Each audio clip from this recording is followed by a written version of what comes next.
Ya, selamat pagi Bapak Ibu Saudara. Rasanya belum telat kalau saya menyampaikan selamat Natal bagi Bapak Ibu sekalian, umat di GKI Surya Utama.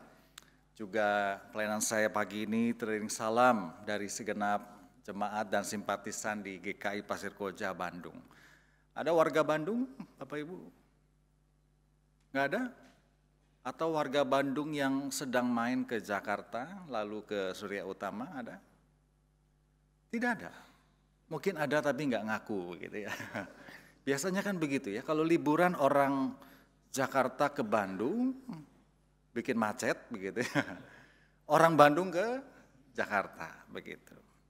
Baik Bapak Ibu sekalian, saudara masih dalam suasana Natal. Ya, di hari Minggu pertama setelah Natal kita diajak merenungkan sebuah tema yang menarik. Makin disukai Allah dan sesama. Rasanya Bapak Ibu sekalian, kita semua setuju bahwa kalimat tema ini adalah dambaan, idaman semua orang.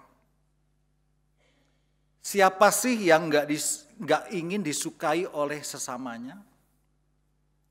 Ada nggak saudara-saudara yang ingin, saya emang nggak pengen disukai orang, nggak ada saudara-saudara. Kita ini ingin disukai orang, itu sifat natural kita. Saudara kalau posting sesuatu di sosmed, foto begitu ya, setelah beberapa lama apa yang saudara perhatikan? Berapa banyak yang likes begitu ya?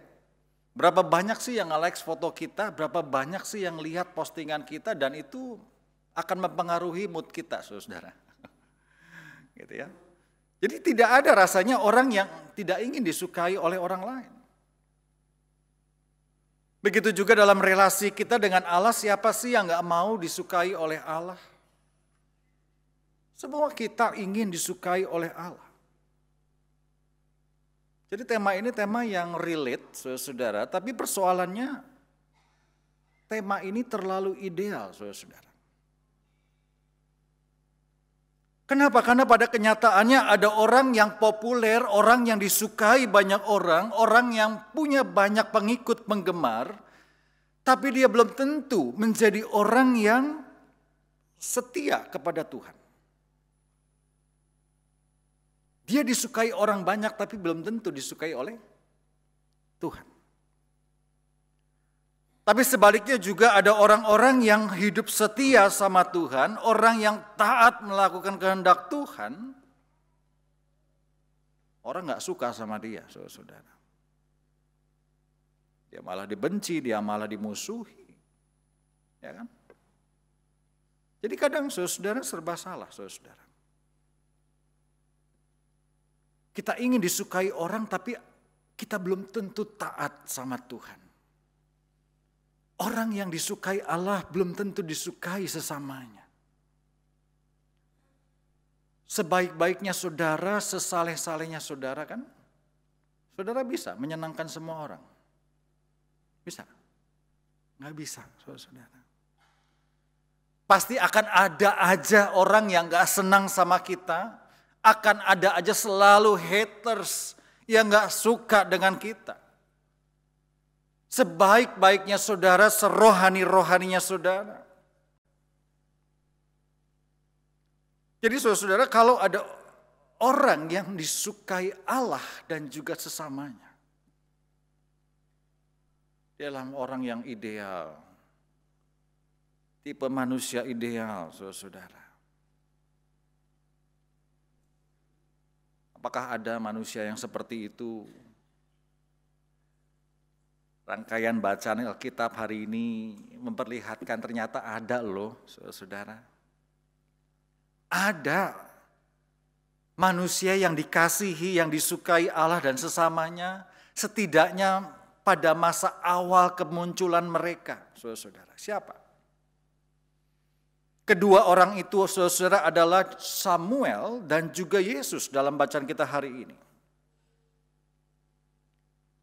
Samuel ini nama pasaran ya saudara ya. Pasti yakin saya di antara Bapak Ibu ada yang namanya Samuel saudara. Tahu kenapa orang tua saudara kasih nama Samuel? Hah? Samuel namanya? Oh, semua mata melihat ke kamu, jadi tahu kenapa orang tuamu memberi nama Samuel? Nggak tahu. Nanti tanya ya, pulang ya. Kebanyakan pasti terinspirasi ya dari apa yang dilakukan Samuel. Bacaan kita dengan jelas mengatakan bahwa Samuel yang masih muda itu bertambah besar dan makin disukai Tuhan dan manusia. Dia bukan hanya bertambah besar fisiknya, bukan hanya bertambah tinggi, bukan hanya bertambah besar, tapi juga makin disukai Allah dan manusia. Kita tahu Samuel adalah anak Hana dan juga Elkana, saudara-saudara. Ibunya sudah bernasar, kalau nanti aku mengandung, aku akan mempersembahkan anak ini kepada Engkau ya Tuhan. Hana yang dipandang mandul itu kemudian dia mengandung. Doanya dijawab oleh Tuhan, doanya dikabulkan, maka dia segera bersama suaminya. Ini nasar aku yang harus dipenuhi. Sejak kecil Samuel itu diserahkan kepada Tuhan dalam bimbingan Imam Eli. Sejak kecil dia tinggal di bait Allah. Jadi Samuel ini tipe anak penurut, saudara. Tipe anak penurut yang gak banyak cincong ya, gak banyak protes, dia gak banyak bertanya kenapa sih? Kan masih pengen main, kok kenapa tinggal di bait Allah dari kecil? Enggak, saudara, ini anak yang menyenangkan. Mungkin buat kebanyakan kita, yang gak banyak complaining, yang gak banyak protes, tapi ya nurut saja. Saudara. Dan Imam Eli pun menyukai anak ini dibimbing dari kecil. Beda dengan kedua anaknya sendiri, siapa? Anak Imam Eli, Hofni dan Finehas kan? Anak sendiri yang gak bisa diatur, mungkin saudara-saudara, yang sulit dididik. Tapi anak Hana dan Elkana ini Samuel dari kecil dia didik dengan baik. Hingga bertumbuh menjadi seorang pemuda yang luar biasa, dikatakan dia disukai Allah dan juga sesama. Begitu juga dengan Yesus dalam bacaan Injil Lukas hari ini, saudara, dicatat hal yang hampir serupa. Ditutup di ayat 52 dikatakan Yesus makin besar, Yesus makin dewasa dan bertambah hikmatnya dan makin dikasihi oleh Allah dan manusia. Kalimat ini merupakan akhir dari sebuah cerita yang cukup menegangkan di seputar bait Allah. Kenapa saudara? Karena cerita ini berawal ketika Maria dan Yusuf itu membawa Yesus yang masih berumur 12 tahun ke bait Allah. Ya, jadi kalau bacaan kemarin Yesus lahir ya 25 Desember, sekarang tiba-tiba umur 12, saudara. Ya. Nah, di umur yang ke-12 ini ternyata bukan yang pertama kali buat Yesus. Dikatakan setiap tahunnya orang tua Yesus membawa dia ke bait Allah. Ya. Ini merupakan sebuah tradisi yang kaya, warisan yang dalam. Yusuf dan Maria itu tahu bahwa warisan iman itu jauh lebih penting daripada warisan materi. Dan tahun itu, saudara, ada sesuatu yang berbeda ternyata. Yesus hilang. Yesus tidak ada di perjalanan pulang. Yesus tidak ada pula di rombongan keluarga mereka. Saya coba membayangkan dengan imajinasi saya, saudara, mungkin Yusuf berseru kepada Maria, "Mah, kemana Yesus nih? Dia pasti lagi mabar sama anak-anak lain. Ini pasti lagi main nih." Ya. Tapi Maria kemudian menggeleng, "Enggak, Pak, enggak begitu. Yesus itu enggak suka main. Dia sukanya tanya-tanya." Maka mereka mencari 3 hari, saudara, dan upaya mereka membuahkan hasil, mereka menemukan Yesus. Ternyata masih di Yerusalem. Ngapain di Yerusalem? Dikatakan Yesus ada di bait Allah. Yesus saya bayangkan lagi duduk santai, dikelilingi oleh orang tua yang rambutnya udah beruban. Mereka lagi manggut-manggut ngobrol sama Yesus. Bahkan Lukas mencatat semua orang yang mendengar dia sangat heran akan kecerdasannya dan segala jawab yang diberikannya. Ketika Maria melihat pemandangan itu, mungkin dia setengah lega, setengah juga jengkel. Aduh, nih anak kok bikin repot, ya. Maka dia spontan bertanya, kenapa kamu ada di sini? Kami mencari-cari kamu. Ya, tapi Yesus menjawab dengan polosnya, saudara. Kenapa kamu bertanya begitu? Tidakkah kamu tahu, aku harus ada di dalam rumah Bapakku? Ya, seorang anak umur 12 tahun bisa bicara seperti itu. Tidakkah kamu tahu? Itu seolah-olah mengatakan, kamu tuh harusnya tahu. Papi mami tuh harusnya tahu. Papa mama tuh harusnya udah tahu. Gak usah cari-cari aku. Aku tuh harus ada di dalam rumah Bapakku. Jadi dalam usia yang masih sangat muda, Yesus menemukan keunikan hubungannya dengan Allah.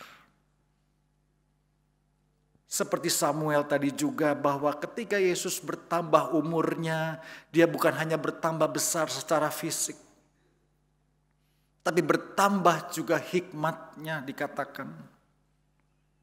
Dan ketika hikmatnya bertambah, maka dia juga menyadari dia punya hubungan yang istimewa dengan Allah Sang Bapa. Dan ketika dia menyadari dia punya keunikan hubungan dengan Sang Bapa, maka dia juga tidak memandang rendah orang tuanya.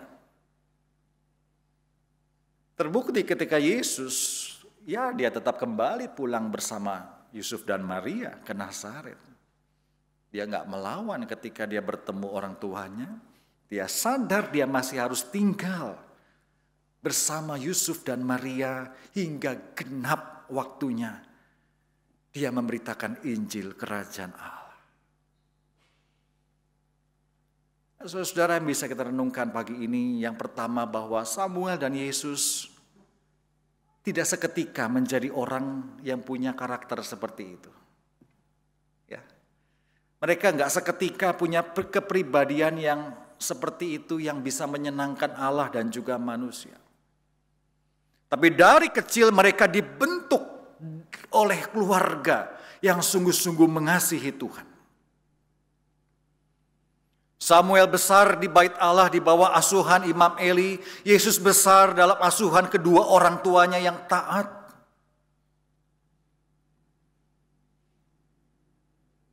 Ada dalam support system yang baik yang mendukung mereka untuk bertumbuh secara kepribadian dan juga karakter dan juga kerohanian mereka. Sehingga dalam hidup keduanya dicatat makin besar, makin disukai di hadapan Tuhan dan sesama. Mereka bertumbuh secara seimbang, tidak hanya fisiknya yang bertumbuh, tidak hanya umurnya yang bertambah, tapi juga secara rohani dan sosial. Dikasih Allah dan manusia. Makanya di sepanjang Alkitab kita, saudara, firman Tuhan selalu mau menekankan bahwa hidup orang percaya adalah hidup yang bertumbuh. Ingat Mazmur 92 ya. Orang benar akan bertunas seperti pohon apa? Korma. Dia akan tumbuh subur seperti pohon aras di Libanon. Mereka ditanam di bait Tuhan. Mereka akan bertunas di pelataran Allah. Pada masa tua mereka masih berbuah, menjadi gemuk, segar, memberitakan bahwa Tuhan itu benar. Jadi saudara, mau umur 10 tahun anak-anak kita, mau para remaja, mau para pemuda, sampai dengan lansia yang berusia 70 tahun, 80 tahun dan seterusnya, kita harus terus bertumbuh. Kehidupan yang bertumbuh menandakan bahwa kita itu ada dalam relasi yang benar dengan Tuhan. Dan pertumbuhan itu hanya bisa terjadi ketika kita menerima makanan rohani yang didapat dari relasi yang akrab dengan Allah. Makanya Rasul Paulus mengatakan dalam bacaan kedua, sebagai orang-orang pilihan Allah yang dikuduskan dan dikasihinya, kenakanlah belas kasihan, kemurahan, kerendahan hati, kelemah lembutan, dan kesabaran. Dan di atas semuanya itu Paulus meminta kita mengenakan kasih sebagai pengikat utama. Ya. Jadi jelas saudara bahwa ketika saudara makin bertambah usia, ketika kita makin tua, ya, hidup manusia kan seperti busur katanya ya, seperti busur begitu ya. Dari kita lahir ya, anak-anak terus naik ya sampai dengan prime-nya, puncaknya di busur itu. Ya, sampai kita usia dewasa, sampai kita kemudian menurun secara fisik ya, sampai kita meninggal dunia ya. Tapi busur itu enggak menandakan hanya bertumbuh secara fisik, tapi juga karakter, kepribadian kita. Dan ini menjadi pengingat bagi saudara dan saya, bagaimana kehadiran kita di tengah orang lain. Bagaimana relasi kita dengan orang lain. Makin disukai Allah dan juga makin disukai sesama. Memang kadang saudara kita cenderung ya lebih ingin disukai sesama ya. Seperti tadi saya bilang. Kita ingin tampil hebat, kita ingin menyenangkan di depan banyak orang. Tapi saudara, menyenangkan orang gak akan ada habisnya. Kita ingin disukai orang gak akan ada habisnya, saudara. Dan kita biasanya rela berbuat apa aja, yang penting saya ingin disukai oleh orang lain. Ya gak salah sih saudara, tapi ingat. Fokus kita bukan hanya menyukai orang lain, supaya disukai orang lain, tapi juga disukai oleh Allah dalam segala karakter dan kepribadian hidup kita sehari-hari. Kalau ingin disukai orang kita gampang ya, kadang-kadang kita pura-pura, betul ya. Yang penting saya ingin disukai orang. Pura-pura, salam damai Pak, selamat pagi, apa kabar Bapak? Dalam hatinya, mati aja lu. Yang penting saya disukai orang, kelihatan ramah, kelihatan baik. Tapi di mata Tuhan bisa nggak, saudara? Nggak bisa. Tuhan nggak bisa dibohongin, saudara. Saya ingat 20 tahun lalu kira-kira, waktu saya masih pacaran dengan istri saya itu orang Dayak, saudara. Ada ya orang Dayak di sini? Dari Kalimantan? Ada? Oh Bapak, ada Pak. Salam kenal Pak. Istri saya orang Dayak, makanya anak saya itu Dacin. Dayak Cina anak saya. Ganteng. Dulu saya pikir orang Dayak tuh orang yang mengerikan. Ya, suku yang mengerikan, bisa makan orang, saudara. Ya, dan ternyata setelah saya main ke sana, ya betul juga gitu. Ya. Enggak ya, bercanda, saudara.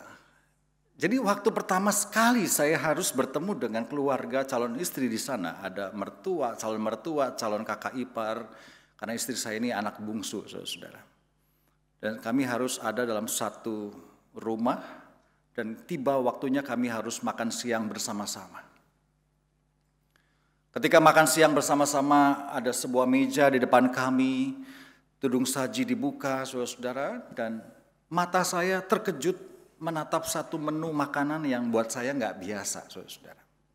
Yaitu kalalawar, lengkap dengan sayapnya utuh, masih ada bulu-bulunya, ada di semangkuk sup seperti itu. Waduh, saya bilang, gua salah pilih jodoh, saudara. Tapi ketika mereka makan dengan lahap, wah ini makanan yang enak ya. Saya berusaha menghindari menu itu saudara-saudara, dan karena udah mertua yang masak, saya nggak bisa menghindari saudara-saudara. Saya nggak mau mengecewakan calon mertua. Ya, dia bilang ini makanan khas kami, makanan yang kami masak begini. Maklum gitu ya, calon menantu idaman kan, gitu dimasakin yang paling hebat. Dan saya bilang, aduh, mau nggak mau saya harus coba itu saudara. Dan satu suap, satu teguk air, satu suap, satu teguk supaya cepat turun, saudara. Saya nggak kuat mengunyah teksturnya itu dengan kulit dan bulu-bulunya masih ada, saudara. Aduh, mengerikan sekali, saudara. Tapi setelah 2 suap saya dorong sama air dengan kuahnya, ya lama-lama sih bisa ketelen, saudara. Dan ya ternyata nggak mengerikan sekali, masih bisa saya tolerir dengan lidah saya. Ya. Enak saya bilang, saudara. Saya berusaha menikmati. Dan sampai sekarang kalau pulang ke sana dikasih makanan itu, saya tetap nggak mau. Tetap nggak mau, saudara. Ya, yang mau saya katakan apa, saudara? Kalau kita ingin disukai orang, ya, itu relatif gampang, ya kan? Kita bisa melakukan apapun, kita bisa, ya udah deh yang penting supaya saya disukai, supaya saya itu dikagumi, supaya saya itu dipandang baik, supaya saya nggak mengecewakan orang yang udah masakin saya. Ya enak, kita bisa menipu diri kita sendiri dan orang lain, saudara. Tapi di mata Tuhan bisa nggak? Nggak bisa, saudara. Tuhan melihat kedalaman hati saudara, dan saya melihat apa yang ada di hati kita. Ya. Jadi mari saudara seperti Samuel dan Yesus, mari sebagai orang percaya terus bertumbuh. Hikmat sesuai dengan umur saudara yang bertambah, makin bertambah umur, makin bertambah tua, makin bijaksana. Orang yang bijaksana, dia akan punya kecerdasan spiritual, kecerdasan emosi. Kehadirannya itu enak. Di tengah orang itu, di tengah orang banyak, di tengah komunitas, kalau ada dia kok rasanya enak ya, adem. Cara bicaranya menyenangkan semua orang. Itu, saudara, yang harusnya terjadi. Jangan di tengah-tengah orang, di tengah-tengah komunitas kita jadi orang yang ketus, jadi orang yang nyinyir. Wah, saudara udah gak disukai Allah, gak disukai manusia juga. Mau jadi apa, saudara? Ada ya saudara, mungkin orang-orang yang kehadirannya itu gak dikehendaki. Kalau ada dia, aduh saya males kalau ada dia deh. Kalau ada si A itu, aduh jangan deh. Jangan sampai kita jadi orang yang seperti itu, saudara. Saudara di WA sekarang ada Meta AI. Pernah coba nggak, saudara? Coba ngobrol sama Meta AI. Apa kabar nih? Saya coba ya. Apa kabar? Dia bilang, hai, kabarku baik. Menyenangkan bertemu denganmu, apa yang aku bisa bantu hari ini? Jangan-jangan dia lebih ramah, saudara-saudara. Daripada kita kalau ketemu orang lain. Apa kabar Pak? Baik. Masih mending jawab, kadang-kadang nggak jawab, lengos aja gitu. Lama-lama orang ngobrol sama ini, saudara. Karena nggak menyenangkan ketemu orang lain. Ya. Sekali lagi mari saudara bertumbuhlah di dalam karakter, di dalam kelemah lembutan, kemurahan, kerendahan hati, kesabaran. Kita menjadi pribadi yang menyenangkan orang. Kehadiran kita memberi makna, menjadi inspirasi. Kehadiran kita itu selalu ditunggu-tunggu, dirindukan. Ya. Dan juga Allah senang dengan karakter yang seperti itu. Dan yang kedua, saudara, seperti Yusuf dan Maria, mungkin kita sebagai keluarga sering kehilangan Yesus di tengah kesibukan. Mungkin kita sering kehilangan Yesus di tumpukan tugas dan ambisi. Kita mungkin sering kehilangan Yesus di tengah persoalan dan kegelisahan. Natal sudah berlalu, kini kita siap tahun baruan. Meja makan kita penuh, liburan kita menyenangkan. Tapi adakah Yesus di tengah keluarga kita, saudara-saudara? Jangan biarkan Yesus hanya sekedar tamu yang singgah sebentar dan kemudian kita kehilangan Dia. Biarkan Dia tinggal bersama kita, Dia ikut mengatur keluarga kita. Intinya seluruh hidup kita ada kehadiran Yesus di dalamnya. Seperti Yusuf dan Maria, mereka kehilangan Yesus. Mereka panik, mereka cemas, ada dalam ketegangan. Ya seperti itu kehilangan Yesus. Kehilangan Yesus itu menegangkan.